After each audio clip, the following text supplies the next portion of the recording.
Well, sort of welcome then to your daily dose of dopamine. My name's Robert, is my pal Susan. Looking perfectly pleasant and purple. I love that. Uh, Thank you. there's a Thank you. reflection in your glasses too that happens, I think, because the purple's on the screen that gets to your glasses. And It does. And these days, the people who make glasses now have a new thing they can offer you to protect you from the blue light and stuff from that's right. iPads and computers. So there's a little extra film.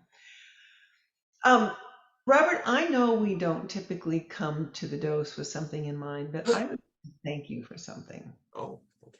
I'd like to thank you for really insisting that those of us in day one employ the use of metaphor in our writing. Mm. The first time that I did day one, I mean, I was an English major. I know what a metaphor is, right? And I know the difference between a simile and how to tell. But using when I was the first asked, I actually went to the teacher who you brought, Rick Stedman, to teach us, and he was brilliant and he was really kind. And I sent him what I wrote, and we sent those letters back and forth like 4 times, and he was really, really generous.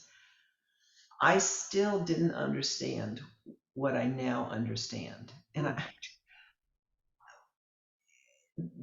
deeply developing a single thought is there's a rich opportunity in that for, for somebody who loves language and loves good writing that I don't I until I started doing it, I had no experience or idea how much it would make me feel more proud of what Mm. I've written.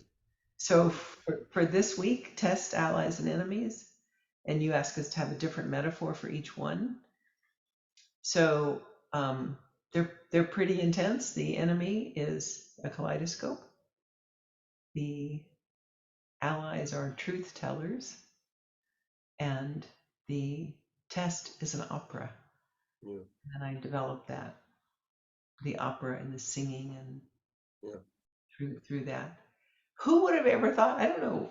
I mean, it was just so. Thank you for holding that up to us as a expectation, not just as guide, but Well, please do this.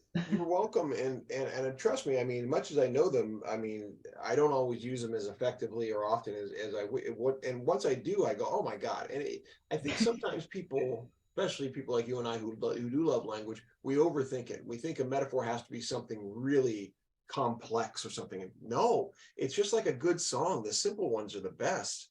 Um, I Yeah. remember when I was really focusing on a song I was writing, and I remember I just had the metaphor that the truth is a knife. And I said, oh man, is that good?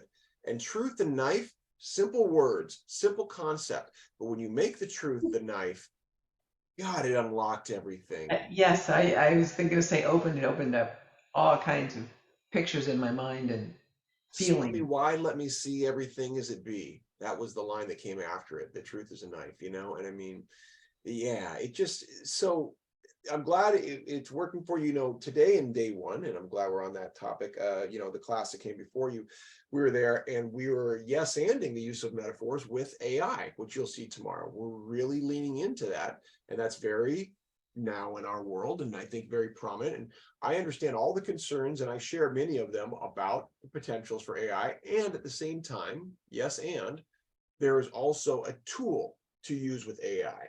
And if we can destigmatize some of the fear, because I don't think any of us can control what necessarily whomever the powers that be are going to do with this, and for what we can control, which is use it as a tool, we might see some interesting stuff. And today, we had a couple songs come through. We had a couple images come through. We did them in front of each other, and people could see, oh, okay, so this is kind of like it's like a Google search engine.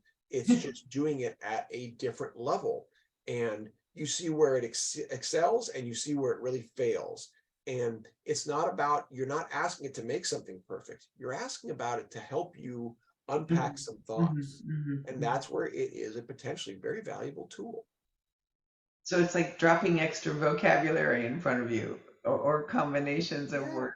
You could take, it could write 200 words and you could like three of them. And that's a huge win. because you got to see it play. Yes. Maybe you got to, Yeah. maybe you're not, and what we did, we're playing songs. Maybe you've never written a song. You don't understand song structure. Fine. It does. It understands very basic pop song structure. And you can even pick a style and it will give you, again, its version of it. I'm not saying it's perfect. I'm not saying it's gorgeous. It's not great art. However, if you hear enough of it, you might be able to go, oh, I could take that. Oh, now that that's what that is, I could yes and that. That's what we want. And So that's it's what, really gets the ball rolling. what's that? It gets the ball rolling. That's It's it. starts to. That's what metaphors do, and AI is a yes and of our use of metaphors, because now we're starting to, as you'll see tomorrow, how do these metaphors potentially interact with each other? That's like, now it's going to get dynamic. And by the way, this has been a dynamic 5 minutes. Thank you. We'll see you on the next dose. Okay.